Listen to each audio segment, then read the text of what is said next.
안녕하십니까. 7월 29일 월요일 말씀 묵상 함께 시작하겠습니다. 오늘도 주님께서 주시는 그 크신 은혜 가운데에서 온전히 주님과 소통하고 기도의 응답을 받으시는 귀한 성도님들 다 되시기를 기도합니다. 오늘 본문은 이사야서 66장 마지막 장입니다. 1절에서부터 6절까지 묵상하겠습니다. 날마다 솟는 샘물에서는 9절까지로 나누어 놓았는데요. 제가 보기에는 그냥 주제를 하나씩 다루기에는 6절까지 묵상하고 7절부터 14절까지 묵상하고 이렇게 나누는 것이 더 나을 것 같아서 이렇게 6절까지만 나누었습니다. 오늘 본문을 통해서 우리가 하나님의 백성으로 인정받게 되는 가장 중요한 요인이 무엇인가? 하나님께서는 뭘 보시고 우리를 하나님의 백성으로 인정해 주시는가에 대해서 한번 생각해 보았으면 좋겠습니다. 그럼 먼저 말씀 보시겠습니다.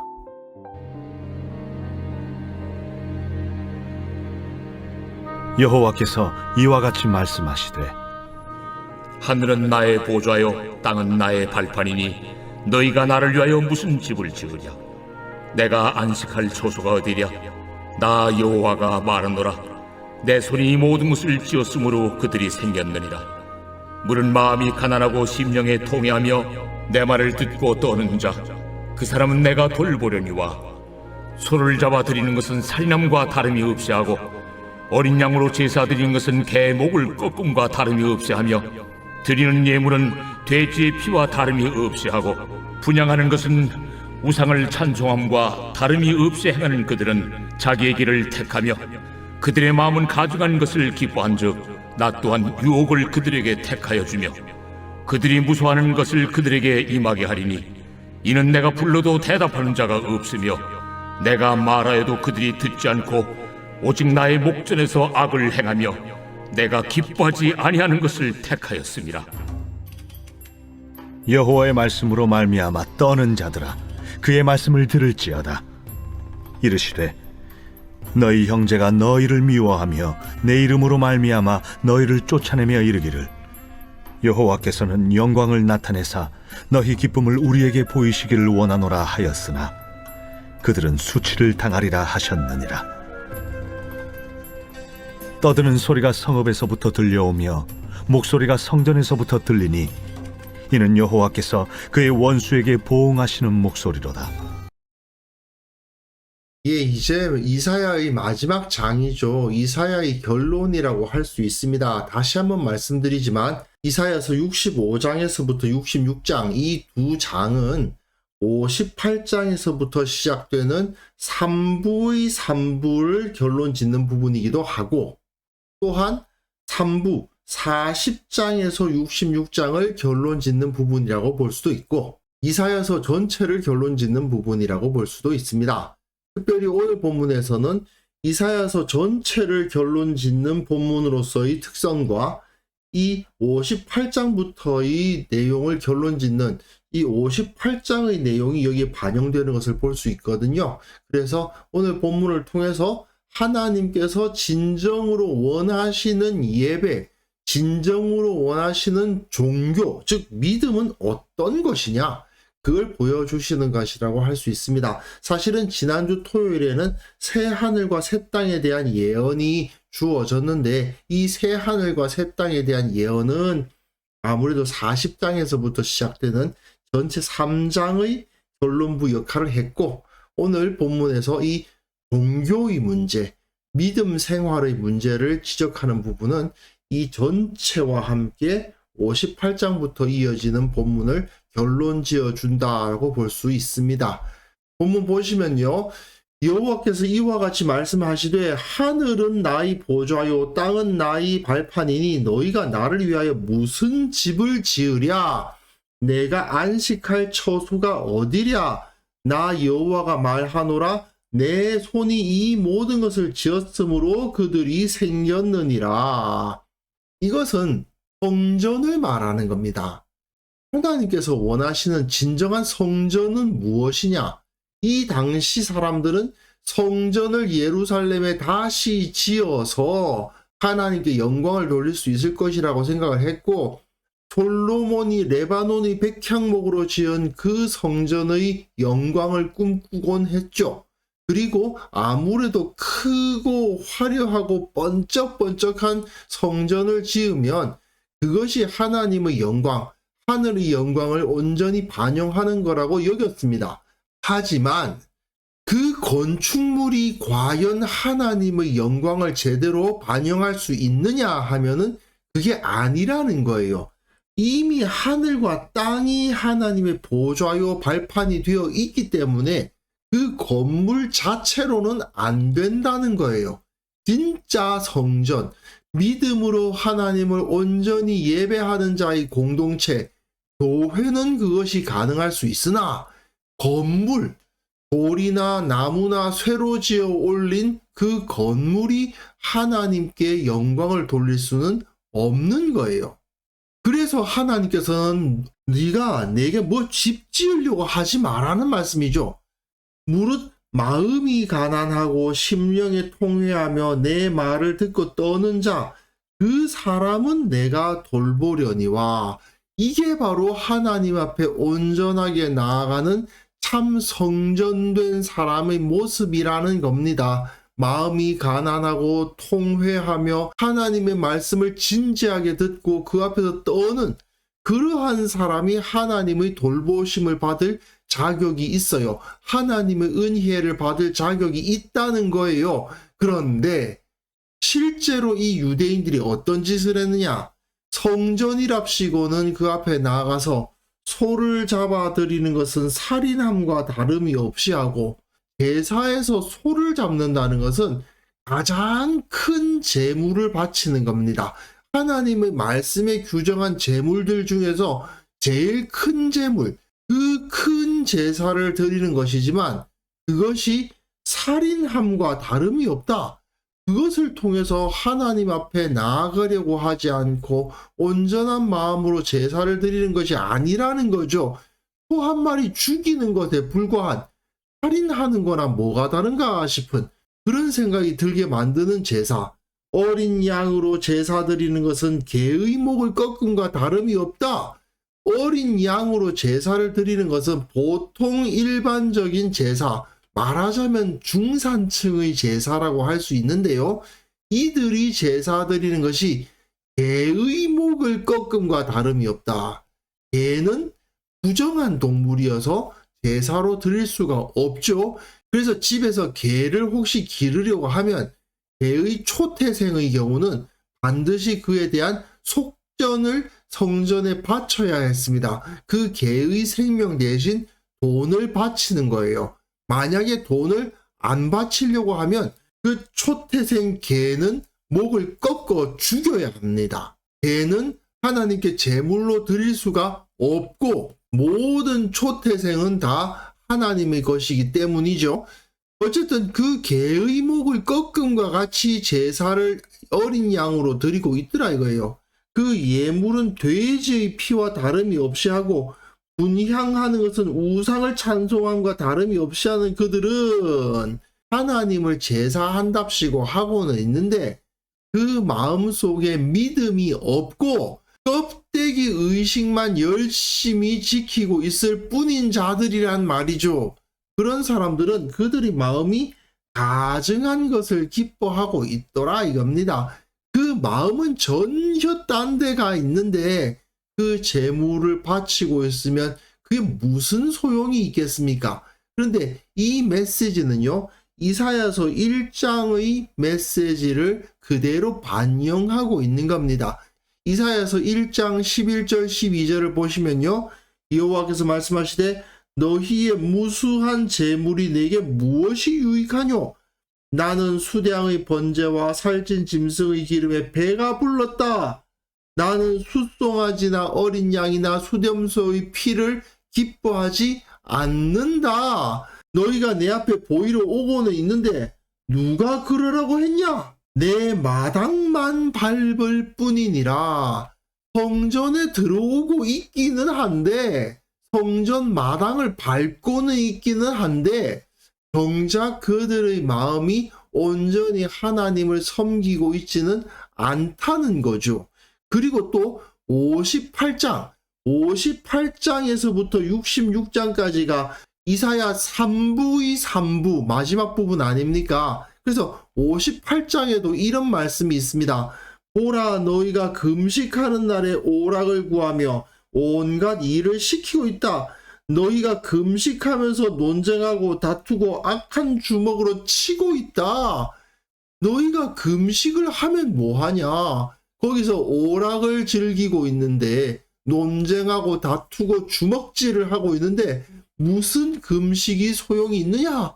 이렇게 하나님께서 질타하시는 모습을 볼 수가 있는데요. 이것이 바로 그거죠. 온전한 믿음으로 하나님 앞에 나아가지 않는 자들은 결국 가증한 것을 기뻐하는 것에 불과한 것입니다. 그러니 하나님께서는 나 또한 유혹을 그들에게 택하여 주며 그들이 무서워하는 것을 그들에게 임하게 하리니 유혹을 벗어나게 하고 두려워하지 않도록 하는 것이 하나님의 은혜인데 안 되죠. 이는 내가 불러도 대답하는 자가 없으며 내가 말하여도 그들이 듣지 않았다. 오직 나의 목전에서 악을 행하며 내가 기뻐하지 아니하는 것들을 택하였다. 그러니까 내가 너희들에게 은혜를 줄 수가 없구나. 너희들에게는 죄의 유혹으로부터 벗어나는 것이 아니라 오히려 유혹을 받게 하고 두려움에서부터 벗어나는 것이 아니라 도리어 두려워하게 하는 그러한 섭리를 행할 수밖에 없겠구나. 그렇게 말씀을 하시는 겁니다. 여호와의 말씀으로 말미암아 떠는 자들아 그의 말씀을 들을지어다. 그러나 그 중에서 소수의 남은 자들은 있죠. 이 사람들은 말씀 앞에 떠는 자들입니다. 말씀을 두려워하고 말씀에 순종하려 하는 자들입니다. 그런데 이런 사람들이 현실적으로는 어떤 일을 당하느냐? 너희 형제가 너희를 미워한다. 내 이름으로 말미암아 너희를 쫓아낸다. 너희 형제란 말은 무슨 소리겠어요? 같은 신앙생활 한다고는 말하지만 제사를 드리는 것이 살인하는 것과 같고 어린 양을 바치는 것이 개의 목을 꺾음과 같은 그런 자들 말입니다. 믿음으로 신앙생활 안 하고 있으면서 진정 말씀 따라서 살아가려고 하는 사람들을 미워하고 쫓아낸다는 거예요. 그러면서 그들이 무슨 소리를 하느냐? 여호와께서는 영광을 나타내사 너희 기쁨을 우리에게 보이시기를 원하노라 하였으나 하나님께서 영광을 나타내셔서 너희가 지금 가지고 있는 그 기쁨을 우리에게 보이시기를 원하노라. 하나님의 말씀을 듣고 떠는 진실한 신앙생활을 하는 사람들, 남은 자들이 있는데 그 사람들은 하나님으로부터 복을 받습니다. 그러다 보니까 그 주위에서 형제라는 자들이 그들을 미워하면서 쫓아내고 그들이 받는 하나님의 복을 자기들이 받으려고 한다는 거예요. 자기들이 폭력으로 또는 다른 악한 행위로 하나님의 복까지 차지할 수 있다. 하나님께서 저들에게 주시는 복까지 빼앗아서 자기들의 것으로 삼을 수 있다고 생각하는 자들이 있다는 거예요. 그러니 하나님께서는 이런 자들에게 어떻게 섭리하십니까? 떠드는 소리가 성읍에서부터 들려오며 목소리가 성전에서부터 들리니 이는 여호와께서 그의 원수에게 보응하시는 목소리로다. 너희 형제 하나님의 말씀을 온전히 듣는 사람들, 그 말씀을 두려워하는 사람들이 형제라 불리고는 있지만 사실은 하나님의 원수라는 말이죠. 하나님께서 그들에게 보응해 주실 것이다 라는 것이 여기서 선포되고 있습니다. 결국 오늘 본문은 진정한 믿음을 가지고 온전한 모습으로 하나님을 섬겨야지 껍데기만 가지고 하나님 섬기려고 한다면 그들이 하나님으로부터 복을 얻기는커녕 오히려 하나님의 원수가 될 것이다 라는 경고라고 할 수 있습니다. 그런데 실은 말이죠. 우리의 신앙을 지키는데 걸림돌이 되는 사람들이 있는데 불신자들이 우리 신앙의 걸림돌이 되느냐?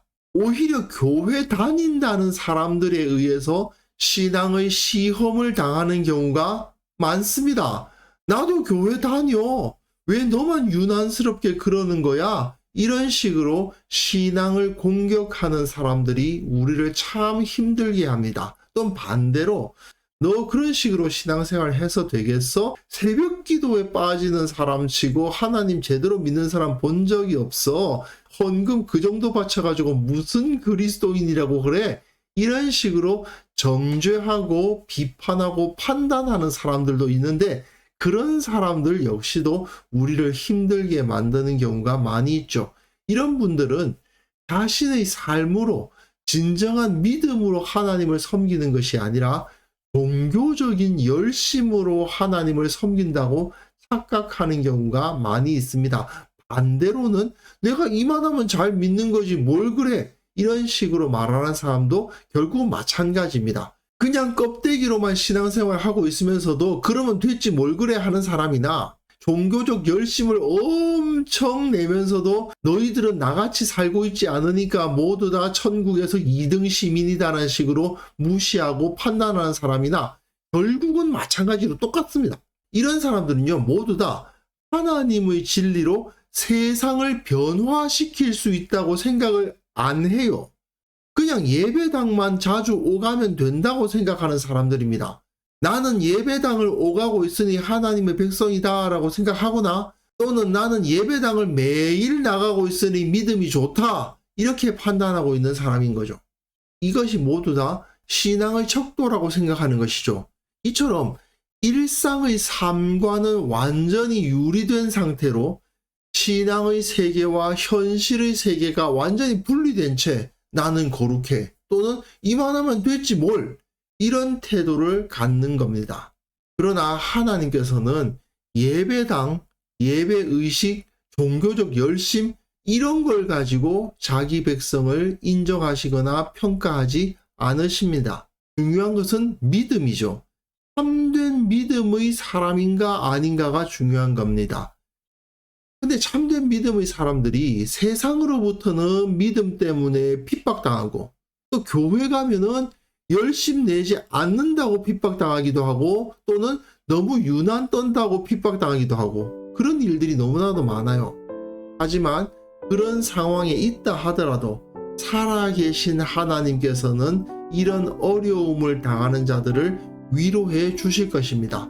그리고 누가 진짜 자기 백성인지를 밝혀 주실 것입니다. 그렇기 때문에 우리는 낙심하지 않고 믿음을 지킬 수 있어야 되겠습니다. 그래서 이 시간 함께 기도하실 때는요, 겉으로 보이는 종교의식에서 멈추는 신앙, 껍데기 신앙에서 벗어나게 하시고 우리의 모든 삶으로 거룩한 언행으로 주님을 섬기게 하옵소서.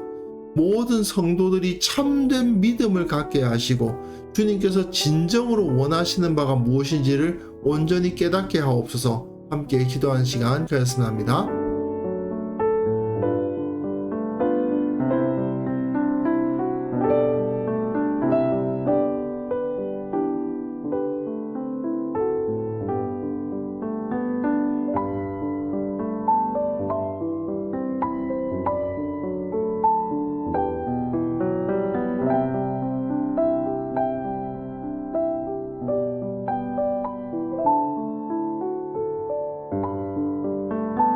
거룩하신 하나님 아버지, 겉으로 보이는 껍데기에 초점을 맞추는 어리석은 자가 되지 않도록 도와주시고 거룩한 언행으로 주님을 온전히 섬기는 자가 되게 하여 주옵소서. 모든 성도들에게 참된 믿음을 허락하여 주셔서 주님께서 진정 원하시는 바가 무엇인지를 바르게 알게 하여 주옵소서. 그들에게 말씀과 지혜를 주셔서 하나님을 올바르게 섬기는 것이 무엇인지 선명하게 보여주옵소서. 한국 교회를 위해서 기도합니다. 단순히 종교단체가 되지 않도록 도와주시고 이들에게 진리가 있사오니 세상에 영향력을 끼치고 무엇이 옳고 무엇이 진리인지를 선명하게 보여주는 그런 살아있는 주님의 공동체가 될 수 있도록 주께서 성령으로 이들과 함께하여 주옵소서. 아버지 하나님, 오늘 하루 살아가는 그 모든 삶 가운데에서 진리가 나타나기를 원합니다. 주님의 모습이 나타나기를 원합니다. 주님께서는 이럴 때 어떻게 하셨을까를 생각하며 주님의 모습으로 주님의 길을 걸어가는 자가 되기를 원합니다. 그렇게 할 때 주님께서 우리에게 복을 주시고 은혜를 주시고 능력을 주시고 지혜를 주신다는 것을 체험하는 하루가 될 수 있도록 도와주시고 우리의 모든 기도 제목에 응답하여 주옵소서. 모든 것을 주님께서 합력하여 선을 이루실 것을 믿사옵고 예수님의 이름으로 기도합니다. 아멘.